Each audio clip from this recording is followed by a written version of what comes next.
로베스피에르 혁명의 탄생.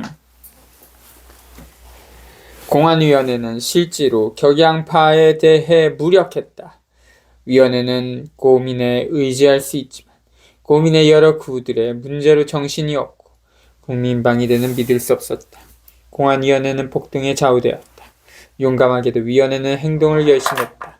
사람들은 진정으로 산킬로트를 산악파에 결속시키기를 원했지만 산킬로트들을 만족시키면서 동시에 격양파 지도자들의 정치적 의도를 고발해야 했다. 이미 7월 27일 국민공회는 공물에 대한 재고조사를 명령하고 그 진행을 감시하는 위인관들을 파견하고 부정행위자들을 사형에 처하겠다고 위협하는 매점에 관한 법을 결의했다. 8월 9일 바레르는 공안위원회의 이름으로 각 군마다 곡식 저장소를 설치하게 하고 그러한 목적으로 대부를 허용하는 법령을 제안하여 통과시켰다. 이 법령은 결코 시행되지 않는다. 게다가 고민의 보조금을 지급하거나 다른 방법을 통해 위원회는 파리의 식량 공급을 개선했다.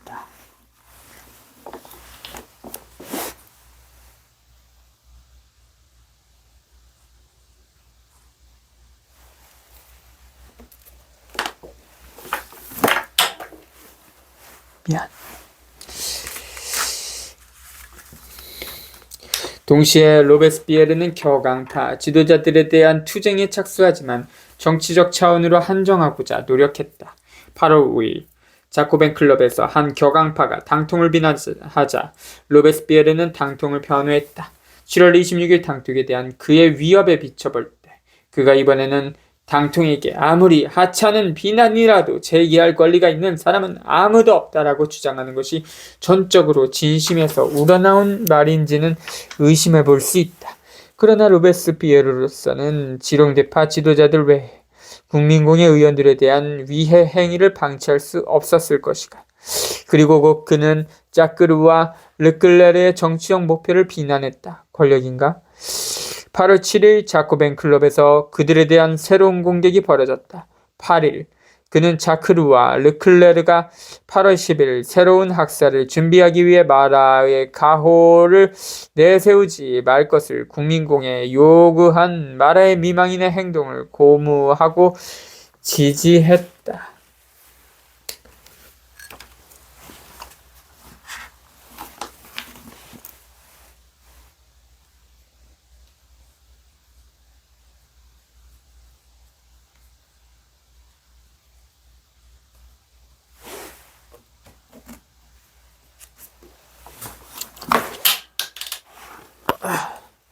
당통을 칭송하고 마라의 유덕을 기려야 할 만큼 로베스피에르는 거의 궁지에 몰렸음에 틀림없다. 마라를 시기 5월 경기 432쪽. 그러나 책략은 성공했다. 격앙파에게 권력을 빼앗기지 않기 위해서 자크공회는 자클루와 르클레르의 행동을 조사할 권리를 보안위원회에 부여했다. 그리고 8월 10일 봉기의 대대적인 기념제가 평화롭게 진행됐다. 그러나 충성스럽거나 충성을 되찾은 도들의 수많은 연맹군이 헌법에 대한 민중 투표 결과를 장엄하게 선포하는 것을 듣고자 참석했다. 파리가 평화롭다는 것이 중요했다. 또한 반혁명 세력이 파리에서 무력해졌다는 것이 중요했다. 위원회는 반혁명 혐의자 연맹군들을 수색하고 체포하는 데 주저하지 않았고 로베스피에르는 중도파의 비난으로부터 이러한 조치들을 옹호했다.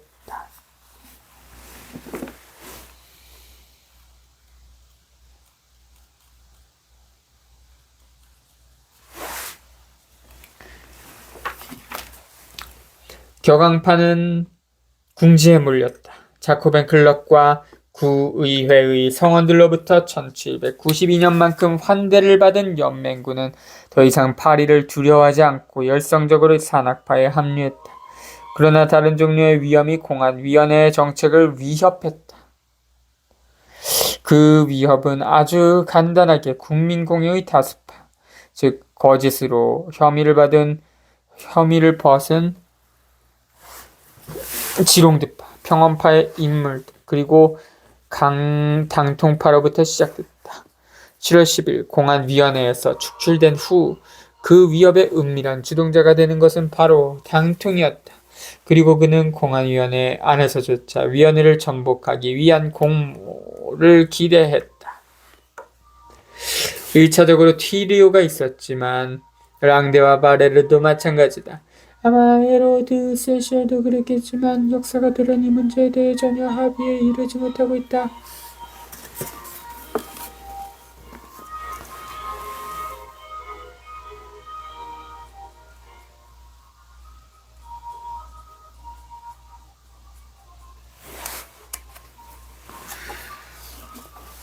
(8월 1일) 당통은 공안위원회를 임시정부로 승격하여 강요들을 대신하게 하고 5천만 리브르의 예산을 공안위원회에 할당할 것을 주장함으로써 은밀한 공세를 시작했다.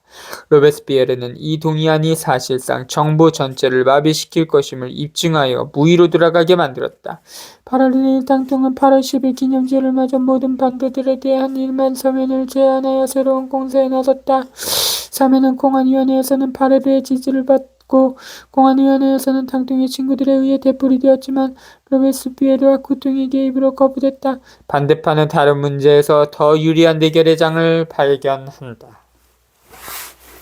8월 12일 로베스피에르와 쿠퉁이 공안위원회에서 마인츠의 황복에 서명한 의원들인 메랭드 티롱빌과 레벨 두 사람은 당시 마인츠의 파견 의원으로 나가 있었다. 기소를 요구하였으나 티리오의 영향으로 무위로 들어갔을 때 당통의 중마고인은 들라크루아가 국민공회의 연단에 올랐다. 전날 헌법이 엄숙하게 선포되었으므로 이제 국민공회는 소임을 마쳤다. 따라서 그는 국민공회가 자신의 뒤를 이을 새로운 의회 소집을 당장 준비할 것을 요구했다. 이론적인 측면에서 이론의 여지가 없는 임기응변으로 시도된 책략은 성공을 거두었다. 들라크루아는 국민공회의 긍정적인 표결을 얻어냈다. 로베스피에르로서는 이러한 급격한 상황 변화를 받아들일 수 없었다. 전체 국경에서 적의 공격을 받았을 뿐 아니라 내전으로 황폐해진 나라에서 총선을 실시하고 전시의 예외적인 제도들을 평화 시에 맞춘 헌법 시행으로 대체한다는 것은 프랑스를 소태무체로 내부의 반혁명이 내주는 것이었다. 로베스피에르는 8월 11일 저녁 자코벤 클럽에 참석해 감정을 터뜨렸다. 그는 자신이 성패를 건 막판 승부를 하고 있음을 알고 있었다. 435주 나는 마지못해 공안위원회에 들어간 후 감히 생각지도 못했던 것들을 봤습니다. 한편으로는 때로 헛된 노력에 그치지 말지라도 나라를 구하기 위해 전력을 다하는 애국파 위원들을, 다른 한편으로는 위원회 안에서까지 음모를 꾸미면서도 처벌받지 않고 오히려 대담하게 행동하는 배신자들을 보았습니다. 나는 오늘 아침 국민공회에서 이루어진 제안을 듣고 읽었습니다. 여러분에게 고백하건대 나는 지금도 그것을 믿기 어렵습니다. 나는 사라질 위원회나 의회의 쓸모없는 구성원으로 오래 남아있지 않을 것입니다.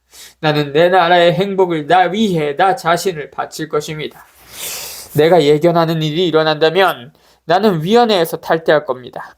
인간의 어떠한 힘도 내가 국민공회에 모든 진실을 말하고 민중이 처한 위험을 입증하고 유일하게 그것을 막을 수 있는 조치들을 제안하는 것을 막을 수 없으리라는 것을 선언합니다. 국민공회를 해산하고 입법의회로 대체하자는 오늘 아침의 제안이 채택된다면 그 무엇으로도 공화국을 구할 수 없으리라는 것을 선언합니다. 내가 반대하는 그 제안은 비트와 자스코부르크가 보낸 자들로 국민공회에서 추방되는 의원들의 뒤를 잇게 하려는 것이나 다름없습니다. 메시도르의 비극적인 날들 1794년 메시도르 7에서 10일 즉 6월 25일에서 28일 로베스피에르는 카트린 테오 사건과 프레리알법 등을 두고 공안위원회에서 경력을 연장하려 위원회 주연 인물들과 결별한다. 우주부 3장점조에 이르기까지 로베스피에르가 아직 동질성을 찾지 못한 공안위원회와 갈라서는 것은 이때가 유일하다. 그가 보인 맹렬함으로 그가 지닌 위신이 진가를 발휘했다. 배신자들, 거의 피트와 자스코부르크의 살인청부업자라고 지칭된 공안위원회의 의심스러운 위원들은 항의조차 하지 않았다. 그들의 항의가 성공할 수 있었겠는가? 로베스피에르의 말에 따라 자코뱅은 새로운 연맹군과 함께 만장일치로 완전한 성공을 거둘 때까지 해산하지 말 것을 국민공회에 촉구했다. 들라크루아의 동의안은 곧바로 거부됐다. 그러나 8월 12일 들라크루아는 마지막 공격을 시도했다. 그는 다시 한번 부시오트를 비난하고 공안위원회의 로베스피에르파 의원들인 생땅트레웨 프레드레르 드라마르니 군 파견의 임무를 맡았다는 것을 구실로 그들을 대체할 것을 요구했다.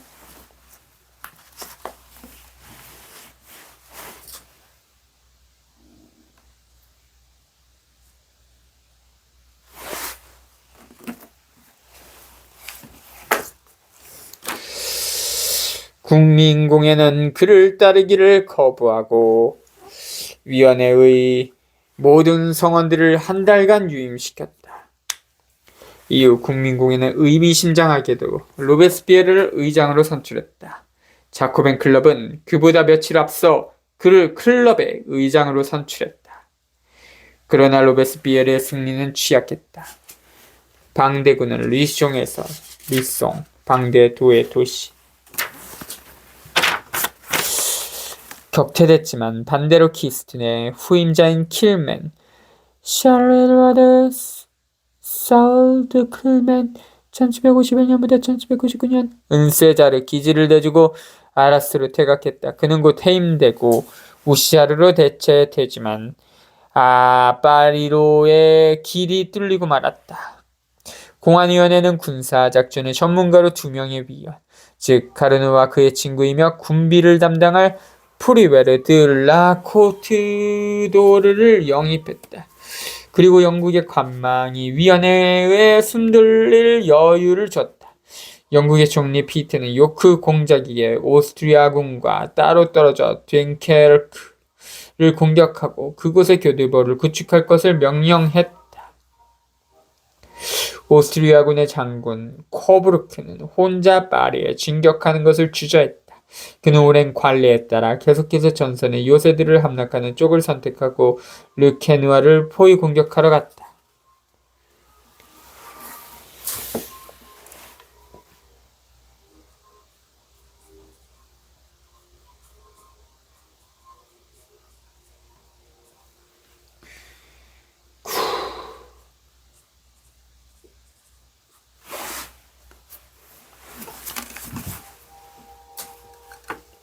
파리에서는 아직 그 사실을 알지 못했다. 구들과 연맹군의 자극을 받아 국민총동한 대규모 징집이라는 생각이 억제할 수 없이 확산됐다. 그 웅장한 외형이 군중들의 마음을 움직이지만 로베스피에르는 처음에 더 많은 군대가 필요한 것이 아니라 민중들과 더 가깝고 더 애국적이고 더 맹렬한 장군들이 필요하다는 자신을 제기해온 주장으로 국민총동원에 반대했다. 공화주의자들을 모두 전선으로 보내고 나라 안을 반혁명 세력이 넘겨줄 위험을 무엇 때문에 감수한단 말인가. 유일한 문제는 참모부의 위기를 해결하는 것이었다. 그러나 민중의 압력이 증대하고 당통은 새로운 전략을 수립하여 그 압력이 가세했다. 공안위원회는 자신들이 참여하는 상킬로트와 국민공회의 결속이 자신들에 맞서도록 내버려둘 수는 없었다. 따라서 로베스피에르는 순응했다. 연맹군은 국민총동원을 책임지는 동시에 단지 자신들이 속한 콩톤에서 미신적인 관리들을 확실한 애국파로 대체하는 일을 맡는다. 그리고 그는 혁명력 2년의 장군들과 승리를 예언하면서 자신의 주제를 되풀이했다.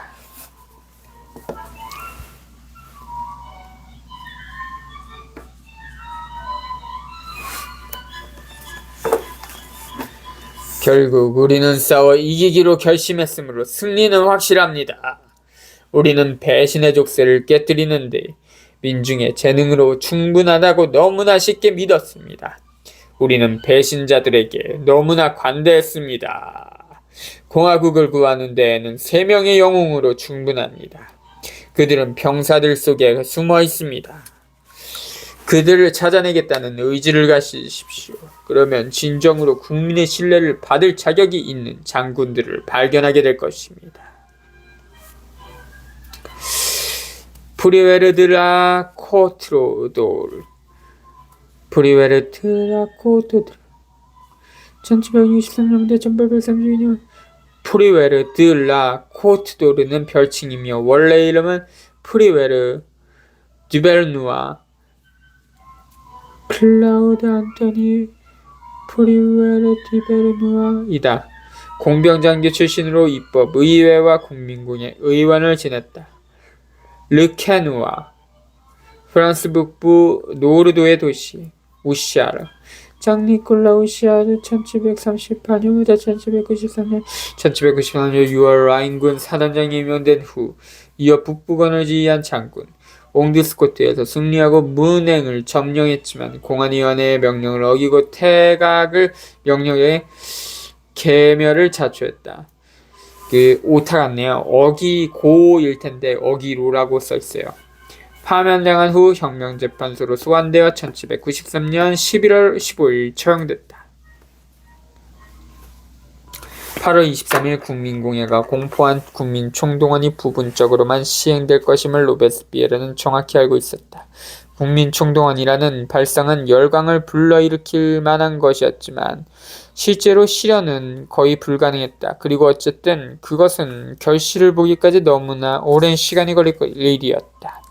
아마도 새로운 진지병들이 효과적으로 전투에 참가할 수 있기 전에 프랑스는 패배하거나 구출될 것이었다. 공화국을 구하는 것은 오슈, 쥬르단, 피슈구리, 참으로 매우 일시적인 영웅인 마르소, 클레베르 같은 로베스피에르가 요구한 영웅들이었다.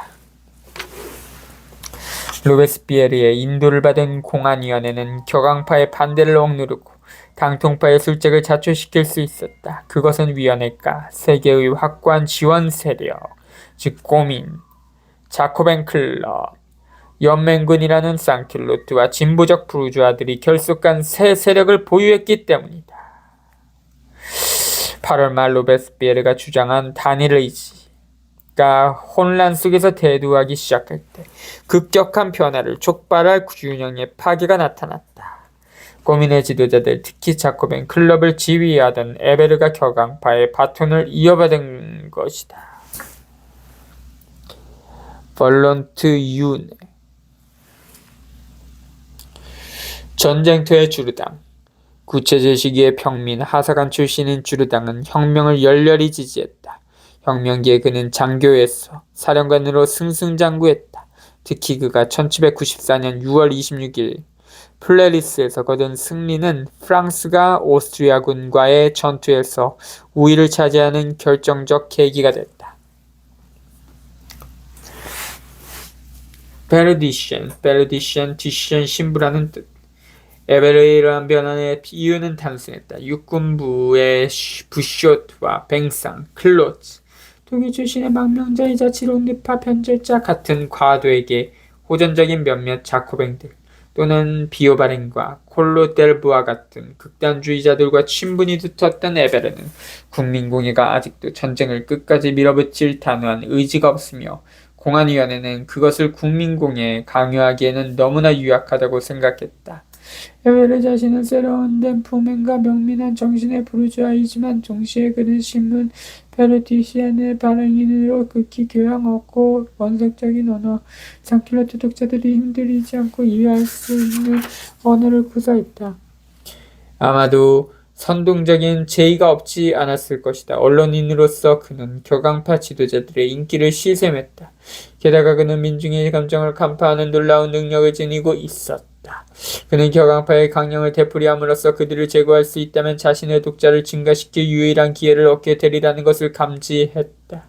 그 기회는 여름의 가뭄이 제분기를 정지시키고 기근이 다시 나타나는 때에 찾아왔다. 따라서 에베르는 한편으로는 여러 차례에 걸쳐 상킬로트 지도자들에 대한 고발, 가택수색, 그리고 체포를 선동했다. 그의 이러한 활동에 대해 정치가들은 거의 반대하지 않았다. 결국 자크루, 플리비오즈 22일 1794년 2월 10일 감옥에서 자살한다.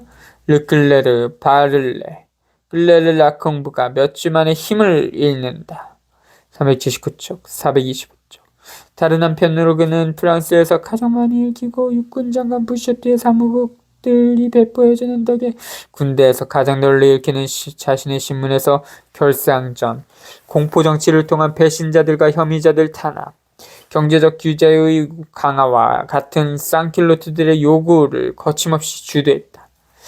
간략하게 말해 격앙파는 본래부터 본질적으로 쌍킬로트의 당파였다. 그 지도자들은 르클레르처럼 부르주아 출신이거나 자크르처럼 성직자였지만 내면으로부터 진정한 민중의 사람이 되었다. 그들은 오직 민중과 함께 존재했다. 사건들의 리듬이 조금 늦추어져 정치적으로 성숙해질 수 있었더라면 그들은 민중에게 예리한 사고와 강력한 활동을 고무하는 민중적 활력으로 역사를 놀라게 할 수 있었을 것이다. 에베르 자신의 모습을 더 적당하게 되살릴 다른 용어를 발견할 수 없어. 에베르주의라고 부를 수밖에 없는 용어에서는 민중적 활력에 근거한 사고와 활동을 발견할 수 없다. 에베르주의는 결코 그 무엇보다도 더 잡다한 하나의 분파 이상을 이루지 못할 것이다. 페르디센이 그 요구를 대변하는 활기에 찬 진정한 쌍킬로트 이외에 거기에는 클로치 같은 백만장자들, 프롤리 같은 은행가들, 당통의 측근들만큼이나 타락한 사업가 출신 의원들과 같은 에베르가 개인적으로 친한 다양한 인물들이 있었다. 때문에 여기 속한 많은 수의 정치가들은 에베르파로 분류해야 할지 당통파로 분류해야 할지 말하기 어려울 정도이다. 혁명령 2년의 민중운동에서 에베르는 결코 당파 지도자의 도량을 다 갖지 못할 것이다. 그러나 그의 신문 페르디시안에 가장 모호한 인물들도 침투할 수 있는 동맹의 대변지가 된다. 18.